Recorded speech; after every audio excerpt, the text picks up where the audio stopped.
সহদেব মিলন মেলা 2025 হরিপাল সহদেব গ্রাম পঞ্চায়েতের উদ্যোগে সহদেব অঞ্চল মেলা কমিটির পরিচালনায় হরিপাল শীতলাতলা এলাকায় শুরু হলো সহদেব মিলন মেলা। চলবে 18ই ডিসেম্বর 2025 পর্যন্ত।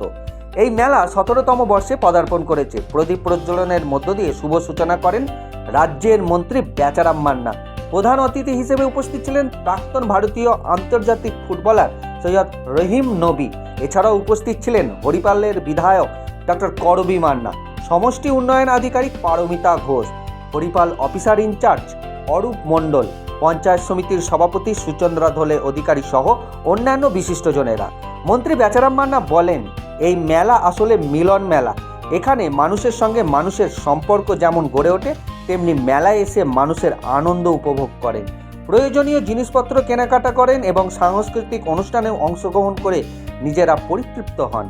প্রাক্তন ফুটবলার রহিম নবী অভিভাবকদের উদ্দেশ্যে বলেন, আপনারা ছেলে মেয়েদের মাঠে পাঠান। ফুটবল চর্চার মধ্য দিয়ে তারা যেমন একদিকে সুস্বাস্থ্য অর্জন করতে পারবে, তেমনি ভারতীয় ফুটবলে অংশগ্রহণেরও সুযোগ পাবে।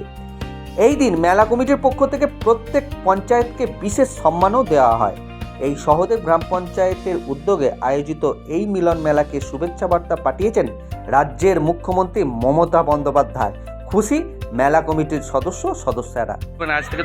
আজ থেকে হরিপাল সহদেব মেলা শুরু হলো 17তম বর্ষে এবং বহু গুণীজন এই মঞ্চে উপস্থিত ছিল। প্রতি বছরের নিয়ে এবছরও বর্ণাঢ্য অনুষ্ঠানের মধ্য দিয়ে সূচনা হলো এই মেলা। মূলত মিলন মেলা, সম্প্রীতির মেলা এবং একটা সাংস্কৃতিক পীঠস্থান হয়ে উঠবে এই 18 তারিখ পর্যন্ত। আর সকলকেই আহ্বান করব মেলায় হাত থাকবেন। ফুটবলকে চালু করতে হবে, যেটা একটু আগে ম্যাম বলছিলেন, আমার সঙ্গে আমার কোনো পছন্দ ছিল। এই মেলা করলে কি জানো তো, গ্রামের অনেক মানুষ আছে, গ্রামেই তো অ্যাকচুয়ালি মেলাটা হয়। গ্রামের অনেক মানুষ এই মেলাতে আসে, তারা আর্থিক দিক থেকে অনেক পিছিয়ে থাকে, তারা এই মেলাতে যেটুকু অর্থ উপার্জন করে প্লাস আমাদের গ্রামে এই মেলাগুলো বাঁচিয়ে রেখে দেবে এই গ্রামটাকে। এগুলো আমার মনে হয় এই শীতকালের টাইমে হয়, আমার গ্রামেও হয়।